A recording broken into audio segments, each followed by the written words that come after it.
Assalamualaikum warahmatullahi wabarakatuh. Innal hamdalillah nahmaduhu wa nasta'inuhu wa nastaghfiruh.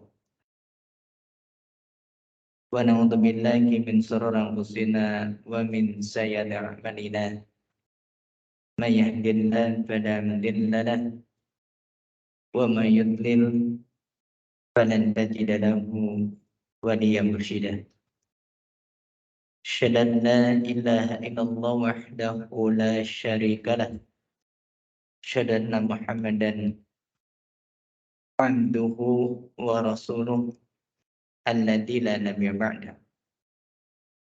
Ya ayyuhalladzina amanu taqullaha haqqa tuqatih wa la tamutunna illa wa antum muslimun. Ya ayyuhan nas ittaqu rabbakum alladzi khalaqakum min nafsin wahidah wa khalaqa minha zawjaha wa batha minkum rijalan katsiran wa nisaa'a wattaqullaha alladzi tasaaluna bihi wal arham. Innallaha kana 'alaikum raqiba. Ya ayyuhalladzina amanu taqullaha wa qulu qawlan sadida yuslih lakum a'malakum wa yaghfir lakum dhunubakum wa may yuti'illaha wa rasulahu faqad faza fawzan 'azima. Amma ba'd. Alhamdulillah, tidak terasa kita berada di penghujung Sya'ban. Insyaallah besok kita mendengarkan sidang isbat dari Kementerian Agama untuk menentukan kapankah kepastian jatuhnya tanggal 1 bulan Ramadan. Berarti secara tidak langsung ini kajian kita terakhir di bulan Sya'ban. Adapun di bulan Ramadan tentu mengikuti jadwal yang sudah ditetapkan dari DKM.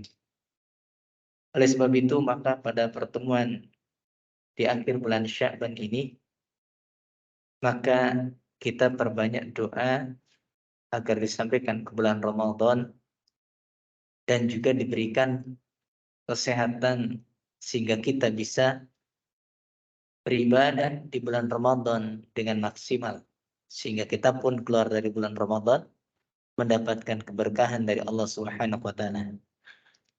Khatiman hadanallahu yakum, melanjutkan pembahasan yang kemarin masih tentang di antara dampak buruk dari dosa yang dilakukan oleh manusia.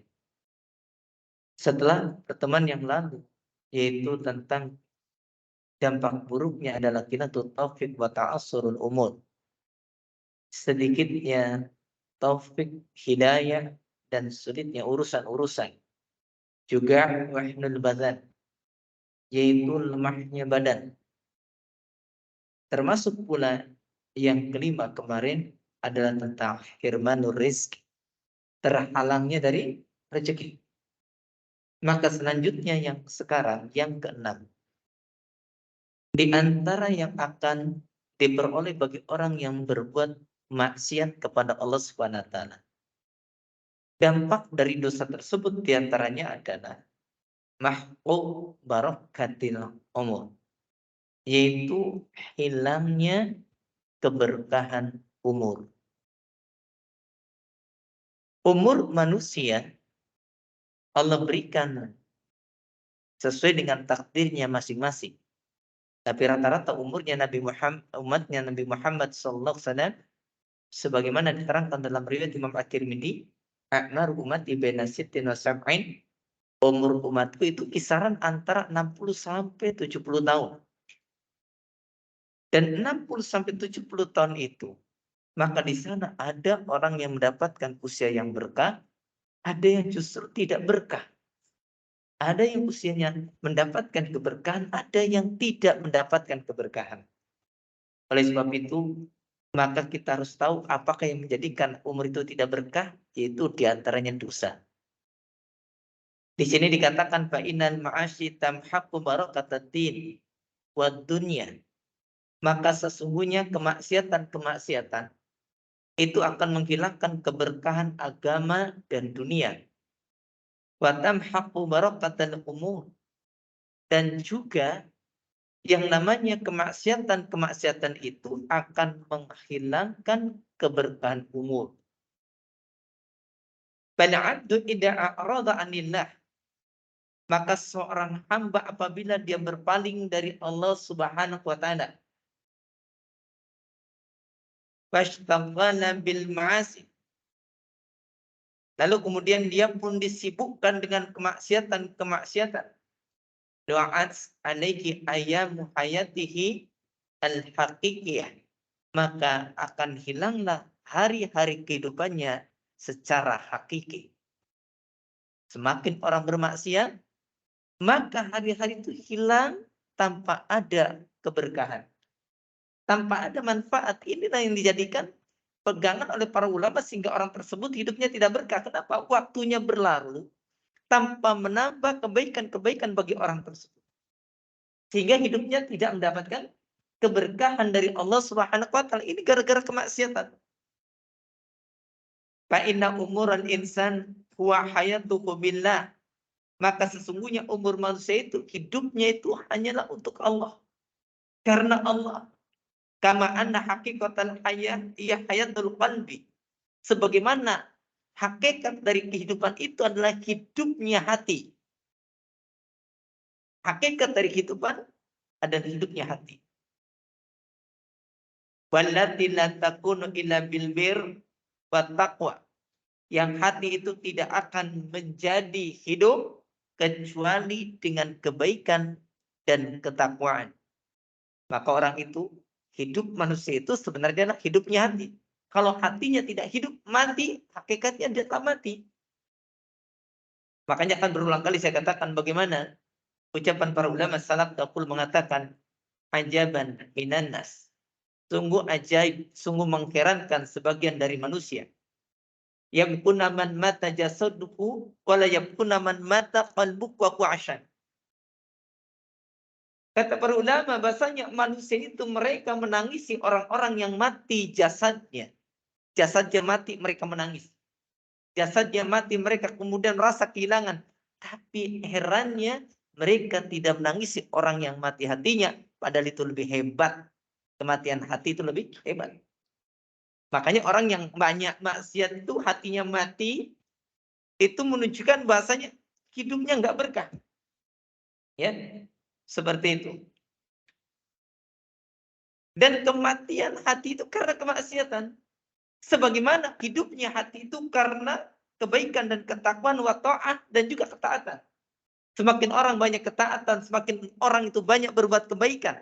Semakin orang itu takwa kepada Allah Subhanahu wa taala, maka semakin hiduplah hatinya. Tapi kebalikannya, semakin orang itu dia jauh dari Allah, semakin dia banyak maksiat, semakin mati hatinya.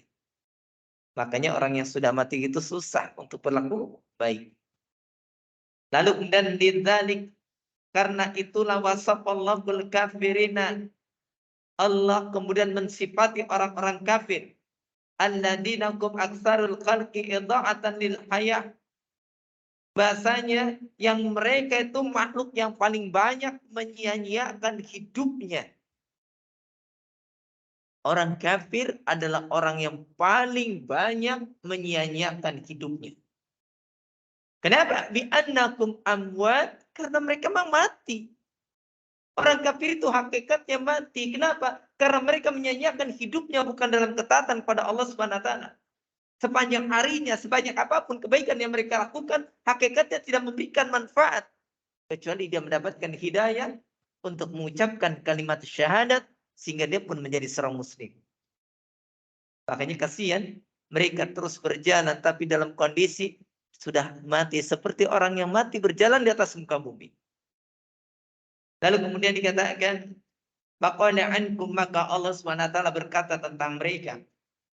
Kata Allah SWT tentang orang-orang kafir di dalam surah An-Nahl ayat yang ke-21.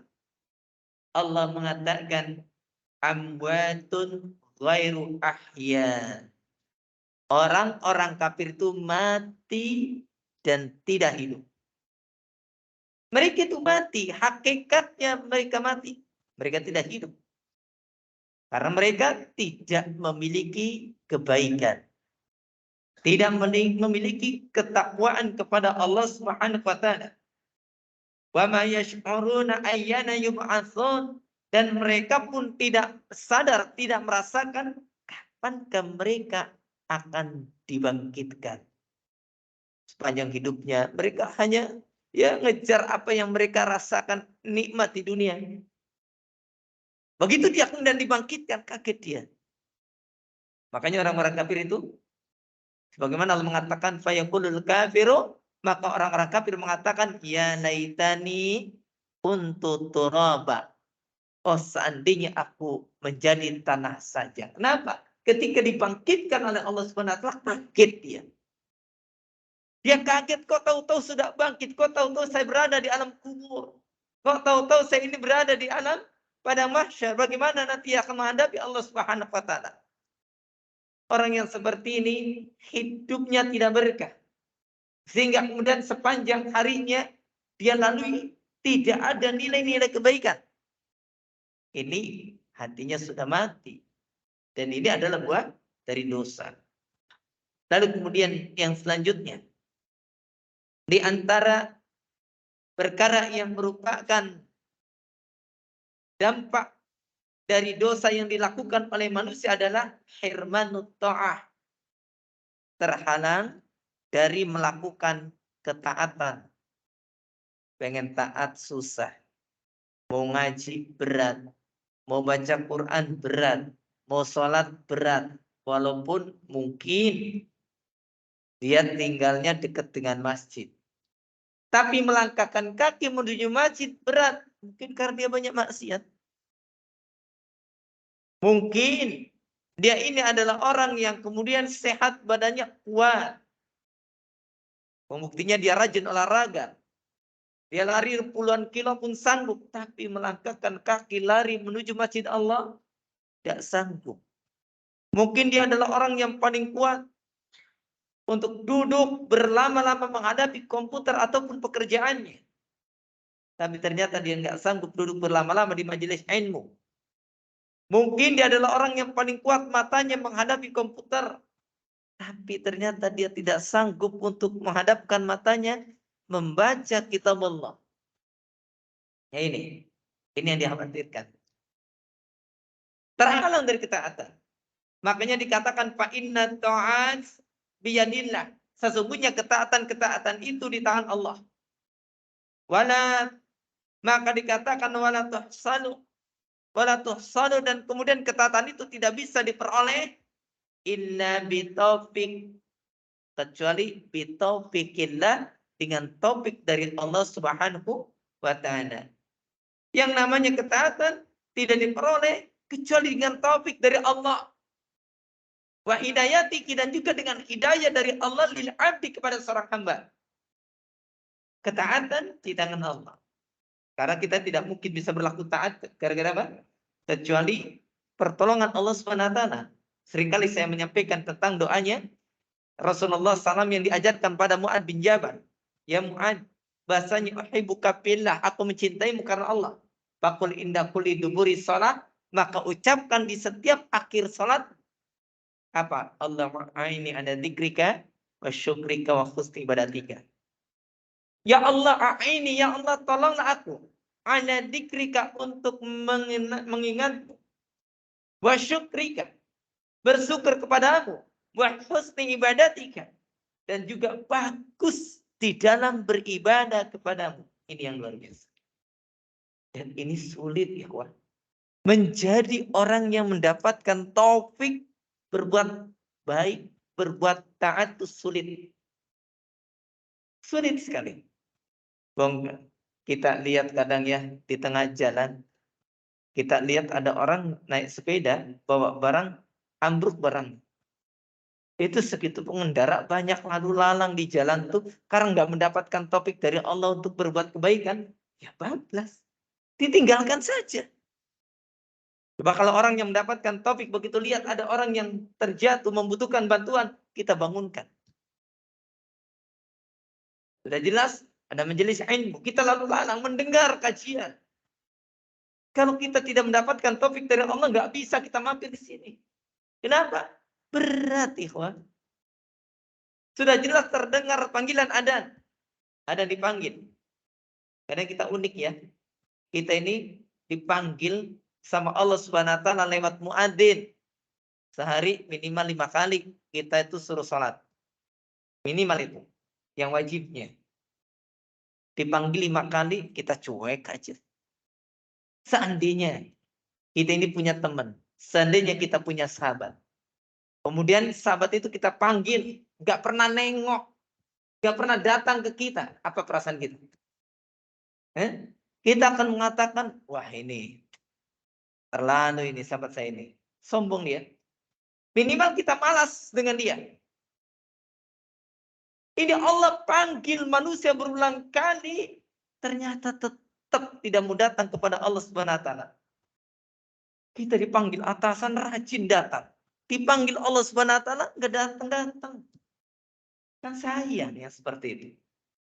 Maka di sini pun dikatakan bahasanya fa'ina yakhtarul amdul hayatal mudlimah muswada bidunub. Bahasanya tatkala seorang hamba dia memilih kehidupan yang gelap. Kehidupan yang hitam. Kehidupan yang penuh dengan dosa. Fa'inna dalika. Maka sungguhnya yang demikian itu yang ta'waniki tariqat ta'ah. Sesungguhnya dia telah memutus jalan-jalan ketaatan. Jadi ketika kita ini sudah memilih dosa, ketika kita ini sudah memilih kegelapan dosa, ketika kita ini sudah memilih perbuatan-perbuatan dosa dan kemaksiatan, pada hakikatnya kita sendiri yang telah memutus jalan ketaatan kepada Allah Subhanahu wa taala. Sehingga kita sulit taat. Jadi kalau kita sulit taat, maka yang paling tampak ini mesti karena perbuatan dosa. Ya, seperti itu. Lalu kemudian di sini pun dikatakan, fala yuwaffaqu laha, maka dia tidak akan diberikan taufik. Bal tad'ufu indahu iradatu tama' syai'an fa syai'an. Maka kemudian bahkan sebaliknya semakin lemah. Semakin lemah padanya iradatu taubah. Yaitu keinginan untuk tobatnya lemah. Semakin banyak maksiat, keinginan untuk tobat itu semakin berat. Jadi kalau kita selama ini sulit untuk tobat, karena mungkin kita bergelimang dengan dosa dan kita tidak pernah mau keluar dari kubangan dosa. Sehingga dosa itu kemudian membebani kita. Sehingga kita pun berat untuk bertobat kepada Allah Subhanahu wa taala. Ya, sedikit demi sedikit hilang. Ya. Hatta tansilakha min qalbiki. Sampai kemudian setelah itu taubat itu sudah hilang dari hatinya. Batu qawi iradatul maksiyah, dan semakin kuat keinginan bermaksiat ladaiki di sisinya. Fayuhramut ta'ah wal yadu billah. Maka diharamkan dia dari ketaatan. Jadi semakin orang banyak maksiat, semakin lemah keinginan untuk tobatnya. Semakin dia banyak maksiat, maka semakin jauh dia dari taufik dari Allah Subhanahu wa taala. Maka dia semakin terhalang dari ketaatan. Makanya yang terbaik adalah kita maksiat, jatuh dalam maksiat, segera kita ini bertobat kepada Allah Subhanahu wa taala. Jangan menunggu. Nantilah nanti. Nanti jangan. Itu yang akan menjatuhkan kita ke dalam ke dalam terhalang dari melaksanakan ketaatan. Ja'a rajulun ilal Hasanil Basri rahimahullah ta'ala. Telah datang seorang laki-laki kepada Al Hasan Basri. Jadi ada laki-laki datang. Datang pada siapa? Pada Al-Hasanul Basri. Fas'anahu. Maka dia bertanya kepada Hasanul Basri. Ya Aba Sa'id, wahai Abu Sa'id. Yang dipanggil adalah Al-Hasanul Basri. Laki-laki tadi berkata, Ya Aba Sa'id. Bahasanya ini abitu mu'af. Sungguhnya aku ini tidur dalam keadaan sehat. Bukan sakit. Aku tidur dalam kondisi sehat. Wa uhibbu qiyamal lail. Dan aku tuh pengen salat malam. Aku tidur dalam kondisi sehat, artinya tidur yang normal. Kita sehat, tidak ada gangguan penyakit. Kalau kemudian kita malas bangun karena sakit, wajar kan? Wajar. Ini dalam kondisi sehat. Aku tidur dalam kondisi sehat. Aku pengen salat malam. Wa'idul tahuri. Dan aku pun menyiapkan alat bersuciku. Menyiapkan air. Karena dahulu orang Arab itu tidak seperti kita, airnya banyak. Mereka kalau mau mandi, kalau mau apa, menyiapkan dulu airnya. Untuk apa? Untuk berwudu, untuk mandi. Coba bayangkan oleh kita. Orang ini dia datang kepada Hasanul Basri mengadukan. Dia tidur dalam kondisi sehat. Tidak ada gangguan. Lalu kemudian dia pun sudah ada niat pengen bangun sholat malam. Dia pun sudah menyiapkan air untuk berwudunya. Lalu apa yang terjadi? Fama balillah aku. Lalu mengapa aku nggak bisa bangun? Mengapa tidurnya kebablasan terus? Padahal sudah diniati pengen bangun malam. Sudah disiapkan alat untuk bersucinya. Airnya sudah siap. Bahkan aku pun tidur dalam kondisi sehat. Kenapa aku nggak bangun? Maka kemudian apa yang disampaikan oleh Hasanul Basri? Faqal, maka kemudian Al-Hasanul Basri berkata, tunubuka qayadatka. Bahasanya dosamu itu yang mengikatmu. Yang mengikat kita sehingga kita ini kemudian sulit bangun karena dosa kita. Padahal ada kesempatan kita bisa bangun. Kalau kita tidur lebih awal, misalkan kita naumu bakir. Kita bangun, kita tidur mulai dari ba'da isya, langsung kita tidur. Kita siapkan beker, kita siapkan alarm dari HP. Kita sudah minta tolong istri kita untuk membangunkan. Tapi kita ini sepanjang siang maksiat kepada Allah. Bisa jadi beker nyala, HP nyala, ya, istri kita membangunkan, tetap aja kita nggak bangun. Ya, tidur lagi. Dengar beker, matikan bekernya. Lihat HP, dilihat jamnya, matikan jam. Kenapa? Karena dia terikat dengan dosanya. Ya. Lalu kemudian dikatakan qala An-Nawawi rahimahullahu taala. Al-Imam An-Nawawi rahimahullah, beliau pernah berkata, kalau tadi ada orang mengadukan pada Al-Hasanul Basri, sekarang ada orang ada Al-Imam An-Nawawi menyatakan, kata beliau, hurimtu qiyamal lail marrah bidan bin adnabtuhu. Aku ini terhalang dari salat malam sekali. Hanya sekali beliau terhalangnya. Itu dengan sebab illa, maka beliau mengatakan bidan bin, dengan sebab dosa an-nabtuku, yang aku melakukannya. Dosa yang aku perbuat, hanya satu dosa menghalangi beliau dari qiyamul lail. Apalagi kita, berapa dosa kita? Kita dosanya berapa? Satu. Aduh, kita sih dosanya banyak, Pak. Banyak sekali ya. Luar biasa. Lalu qala Sulaiman Ad-Darrani rahimahullahu taala. Al-Imam Sulaiman Ad-Darrani beliau mengatakan, la tafutu ahadan salatul jamaah. Tidaklah salat jamaah terluput dari seseorang illa bidzanbin, kecuali dengan sebab dosa. Kalau kita nggak pernah bisa berjamaah, seolah-olah berjamaah itu berat walaupun kita sering sholat. Tapi berjamaahnya susah. Ini karena dosa. Makanya kenapa kita harus berusaha untuk memaksakan diri berjamaah. Agar kita mampu mengalahkan dosa kita. Ini mau berangkat jamaah. Nanti aja lah. Begitu sudah selesai baru datang. Mending kalau masbuk masih kebagian. Ini nggak kebagian sholat. Akhirnya nanti sudah adzan, sudah qomat, masih asik dengan pekerjaannya. Ini karena dosa. Itu adalah poin yang keenam, yang ketujuh. Kemudian selanjutnya, bahasanya di antara dampak dosa adalah libasul dhul. Dia dikenakan pakaian kerendahan, kehinaan. Orang yang memiliki dosa, maka dia menjadi rendah. Kenapa? Inna rajula idza asaba dzanbu walau siran. Sesungguhnya seseorang apabila dia tertimpa dengan sebuah dosa, walaupun dosa itu sir, dosanya tersembunyi, ya, maka dikatakan asba'a wa alayki madallatuhu, maka jadilah dia menjadi hina. Wa wajada ukumbata dan bihi ajilan wa ajilan, maka dia akan mendapati hukuman dari dosanya itu sekarang di dunia juga nanti di akhirat.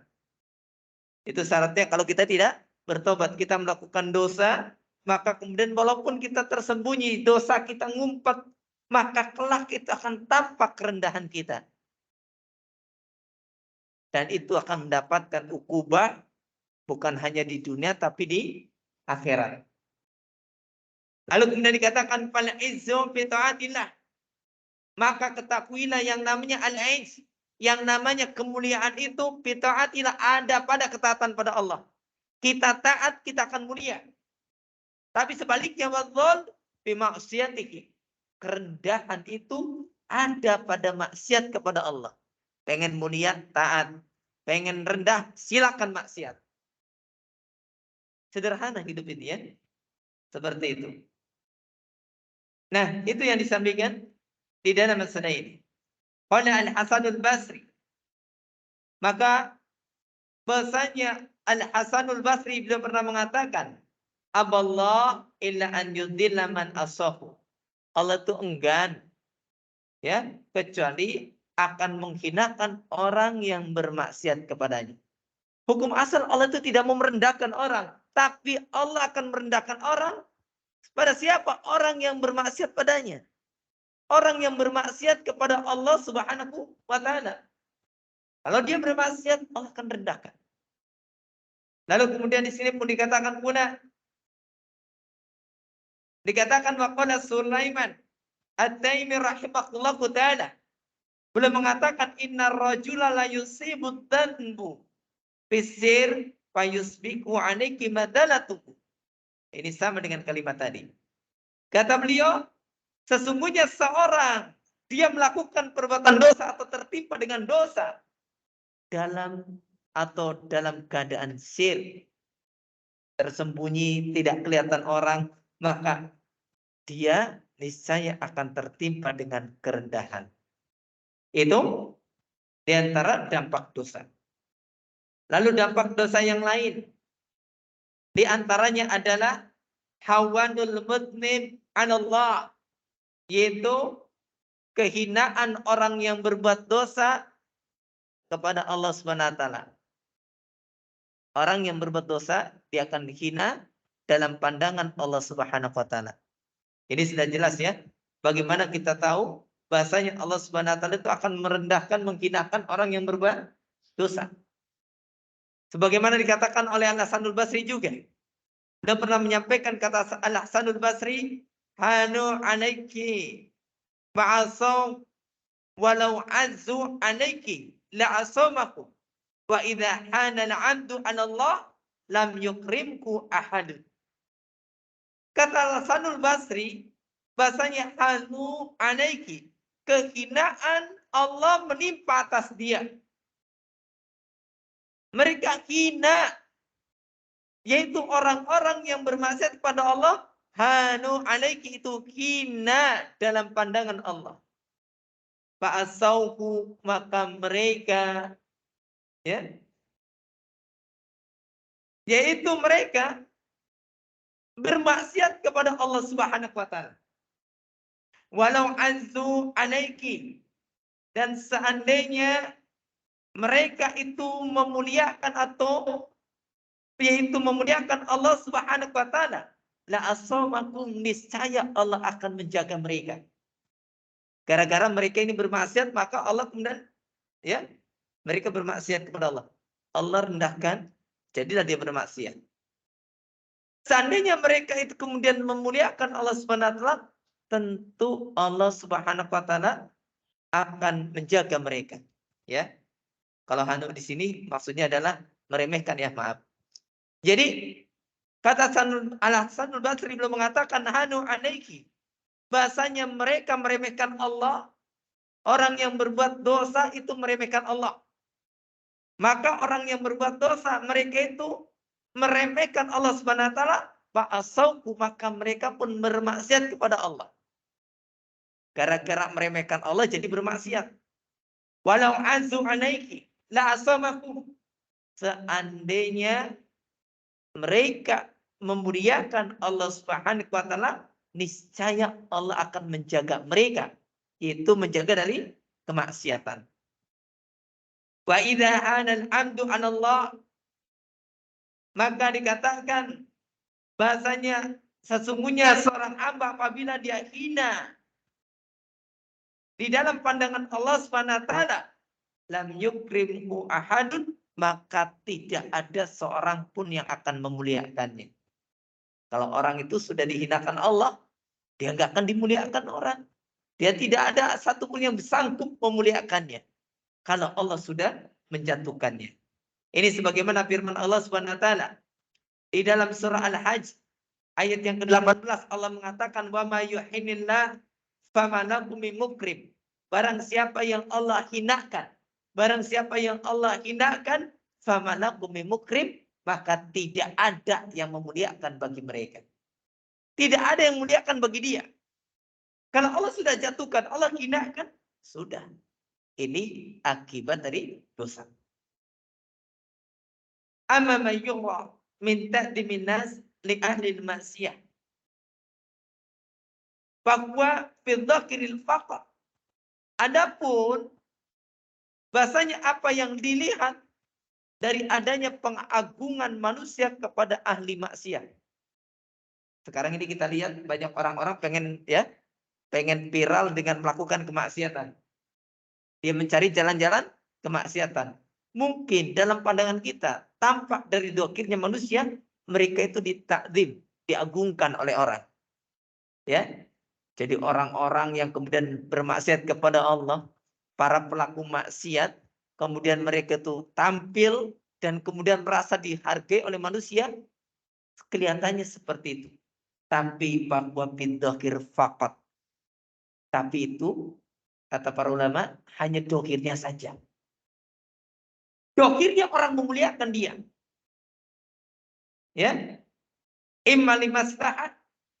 Ada kalanya dia memuliakan karena maslahat saja. Senang dengan uangnya, senang dengan popularitasnya, senang dengan kebaikan-kebaikan yang berkaitan dengan duniawinya. Maka dia memuliakan orang tersebut, walaupun dia tidak suka dengan perilakunya. Dohirnya saja. Au bisababi ittifaqin fil akhwa, atau yang memuliakan dia bisa jadi karena sama-sama sepakat di dalam hawa nafsunya. Sama-sama senang maksiat, senang berbuat dosa, makanya dia dimuliakan. Kemudian juga wal masyarib, atau dengan sebab sama-sama dalam kecenderungannya. Sama-sama cenderung jelek, cenderung maksiat, maka mereka pun akhirnya saling memuliakan. Jadi kemuliaannya kemuliaan semu. Abi bisababi khafin wa nahwi, atau diantaranya dengan sebab takut atau yang semisal itu. Jadi intinya hukum asal pelaku maksiat itu rendah. Dihinakan oleh Allah Subhanahu wa taala kalaupun manusia menganggapnya baik, atau kalau kita melihat ada orang yang seolah-olah justru yang menjadikan idola mereka para pelaku-pelaku maksiat, itu hanya dohir. Hanya dohir saja. Bisa jadi dohirnya. Bisa jadi karena memang yang memuliakannya itu orang yang serupa, orang yang setipe, orang yang memiliki kesamaan. Atau juga orang yang memang cenderung dengan dia, cenderung dengan dosa juga. Ya, atau bisa jadi dia karena takut. Karena takut makanya dia memuliakan. Nah, ini diantara yang terjadi adalah bahasanya orang yang seperti itu, orang yang dia bermaksiat kepada Allah Subhanahu wa taala, maka dia akan hina dalam pandangan Allah Subhanahu wa taala. Kemudian yang selanjutnya pula, ini dikatakan hawanul mudlib ala nas, bahasanya yaitu kehinaan orang yang berbuat dosa dalam pandangan manusia. Jadi dalam pandangan manusia pun orang yang berbuat dosa itu hina. Ya, kalau tadi kan dalam pandangan Allah Subhanahu wa taala. Fayahdusu laku sukutul jah wal manjila wal karomah. Maka terjadi ya kejatuhan pada kehormatan dia, kedudukan dia, kemuliaan dia, para pelaku maksiat. Kita lihat misalkan ada orang yang dianggap tokoh. Dia terkenal, misalkan di negeri kita terkenal. Di negerinya dia terkenal orang yang ditokohkan. Memiliki jabatan, memiliki kedudukan. Tiba-tiba kemudian dia itu ternyata terjatuh dalam maksiat. Allah bilang min dalik, semoga kita terjaga dari itu semuanya. Itu runtuh ikhwah. Langsung runtuh popularitasnya. Langsung runtuh pamornya. Langsung runtuh apa saja. Ketika dia terjatuh ke dalam kemaksiatan. Ya, asalnya orang punya reputasi baik, korupsi, jatuh dia. Yang tadinya dipuja-puja, sekarang dihinakan. Ya, ketika asalnya terkenal, dia orang yang baik dan sebagainya, selingkuh, jatuh dia. Ya, kalau Allah tidak tutupi dosanya. Tapi kalau Allah tutupi, kemudian dia bertobat kepada Allah Subhanahu wa taala, mudah-mudahan Allah Subhanahu wa taala kemudian menutupi dari aibnya. Maka tentu ini beda cerita. Ini yang kemudian Allah tampakkan, ini yang kita takutkan. Allah bilang itu jatuh ikhwah. Jatuh. Jatuh kehormatannya, jatuh kemuliaannya, jatuh kedudukannya. Semuanya jatuh. Gara-gara kemaksiatan. Wasukutun fi a'yunin nas wa qulubihim, maka jatuhnya mereka dalam pandangan manusia dan dalam hati manusia. Tadinya mengidolakan, lihat idolanya terjatuh dalam narkoba, nggak jadi dia. Hatinya sudah menjauh. Orang-orang yang tadinya mencintai mereka ditinggalkan. Itu akibat apa? Perbuatan dosa. Ya. Maka dikatakan bainama taral abda idza kana min ahli ta'ah. Maka bila mana engkau melihat seorang hamba yang dia termasuk dari ahli ketaatan, wa taqwa, dan ahli ketakwaan, kana min akramil khalqi indallah, maka dia adalah makhluk yang paling mulia di sisi Allah. Kita lihat kalau orang maksiat tidak dimuliakan, tapi kalau dia adalah ahli ketaatan, Allah akan muliakan. Dia akan ditinggikan karena apa? Kemuliaan seseorang dilihat dari nilai ketakwaannya di sisi Allah Subhanahu wa taala. Semakin orang takwa, insya Allah makhluk termasuk manusia akan memuliakan dia. Kenapa? Karena Allah mengatakan inna akramakum indallahi atqakum. Sungguhnya yang paling mulia di antara kalian di sisi Allah Subhanahu wa taala adalah atqa, orang yang paling takwa kepada Allah Subhanahu wa taala. Ini sebagaimana yang disampaikan di dalam surah Al-Hujurat ayat yang ke-13. Baik, sudah habis waktunya. Mudah-mudahan apa yang disampaikan tadi bermanfaat, khususnya bagi Anda yang menyampaikan dan umumnya bagi yang hadir dan mendengarkan. Semoga Allah Subhanahu wa taala mudahkan kita untuk bertemu dengan bulan Ramadan dan juga untuk bisa beribadah dengan sebaik-baiknya di bulan Ramadan sehingga kemudian kita pun mendapatkan keberkahan dari Ramadan tersebut. Marhaban Ramadan. Semoga Allah Subhanahu wa taala jadikan kita orang-orang yang bertakwa selepas dari Ramadan ataupun dari sekarang. Syukran jazakumullah khairan. Wallahu a'lam bishawab. Subhanakallahumma bihamdika asyhadu an la ilaha illa anta astaghfiruka wa atubu ilaik. Akhiru da'wana alhamdulillahi rabbil alamin. Assalamualaikum warahmatullahi wabarakatuh.